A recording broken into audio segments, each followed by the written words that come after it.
Police को सारे power दे दिए गए हैं, तो कोर्ट कचहरी बंद कर दिया जाए। क्या जरूरत है कोर्ट कचहरी करने के लिए? उसको बंद कर दिया जाए। सारी फंडामेंटल राइट जो भारतीय नागरिकता के राइट हैं उनको सबको समाप्त कर दिया जाए। बस यही खाली व्यवस्था कर दी जाए।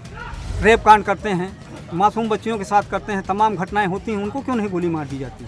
अगर अपराधी हैं तो मैं अपराधी का साथी नहीं हूँ, लेकिन न्याय का साथी जरूर हूँ। सुल्तानपुर डकैती कांड में आरोपी अनुज प्रताप सिंह की एनकाउंटर में मौत के बाद अमेठी के लोगों में भारी गुस्सा नजर आ रहा है। सोमवार को एसटीएफ और उन्नाव पुलिस की ज्वाइंट टीम ने एनकाउंटर में अनुज प्रताप सिंह को मार गिराया। आज यानी मंगलवार को अनुज प्रताप सिंह का उसके गांव जनापुर में अंतिम संस्कार हुआ। अंतिम संस्कार के लिए लोगों की भारी भीड़ जमा हो गई। अनुज सिंह के अंतिम संस्कार के लिए भारी संख्या में लोग पहुंचे और बड़े सवाल खड़े कर दिए। इसी बीच हमारी बातचीत हुई अनुज सिंह के गांव के रहने वाले इन चाचा से। गांव में बच्चे का माहौल ठीक था, ना किसी से लड़ाई हुई है, ना किसी से झगड़ा हुआ है, ना कोई डकैती किया है, ना कोई चोरी किया है। एक दाना एक सेमी किसी का इसने तोड़ा नहीं है। पढ़ने में ठीक था, गोपाल सरस्वती में पढ़ता था। उसके बाद में फिर यहाँ से बीए किया है।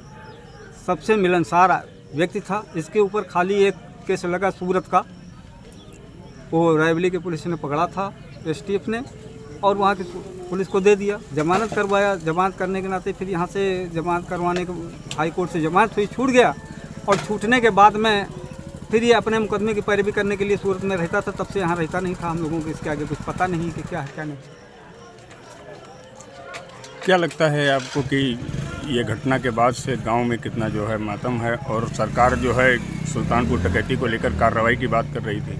हम कार्रवाई के संबंध में ये चाहते हैं, अगर कार्रवाई करनी चाहते हैं तो जो फंडामेंट जो राइट हैं वो मतलब जो है आम पब्लिक बॉडी के, उनका जो है हनन ना किया जाए तो ठीक रखा जाए। अगर सारे पावर से इन्हीं को है, पुलिस को सारे पावर दे दिए गए हैं, तो कोर्ट कचहरी बंद कर दिया जाए। क्या जरूरत है कोर्ट कचहरी करने के लिए? उसको बंद कर दिया जाए। सारी फंडामेंटल राइट जो भारतीय नागरिकता के राइट हैं उनको सबको समाप्त कर दिया जाए। बस यही खाली व्यवस्था कर दी जाए।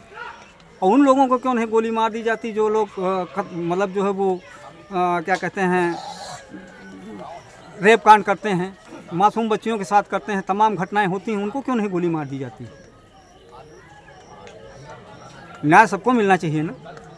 न्याय का पूरे हिंदुस्तान के जितने नागरिक हैं सबको पावर है न्याय करने का, न्याय मांगने का, सारे लोगों को अधिकार। तो मैं तो ये कहता हूँ, अगर अपराधी हैं तो मैं अपराधी का साथी नहीं हूँ, लेकिन न्याय का साथी जरूर हूँ।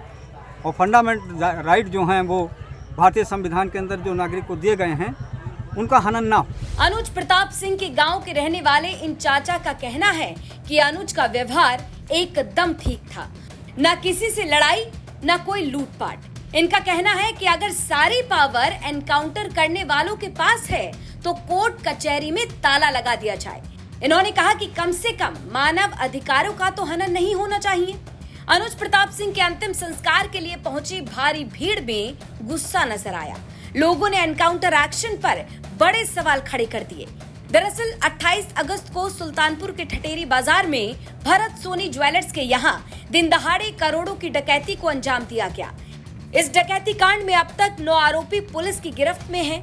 5 सितंबर को मंगेश यादव एनकाउंटर में मारा गया और 23 सितंबर की सुबह अनुज प्रताप सिंह भी एनकाउंटर में ढेर हो गया। अनुज प्रताप सिंह के एनकाउंटर के बाद एक बार फिर पुलिस की एनकाउंटर थ्योरी पर सवाल खड़ा किया जा रहा है। अमेठी से अभिषेक कुमार त्रिपाठी के साथ ब्यूरो रिपोर्ट यूपी तक।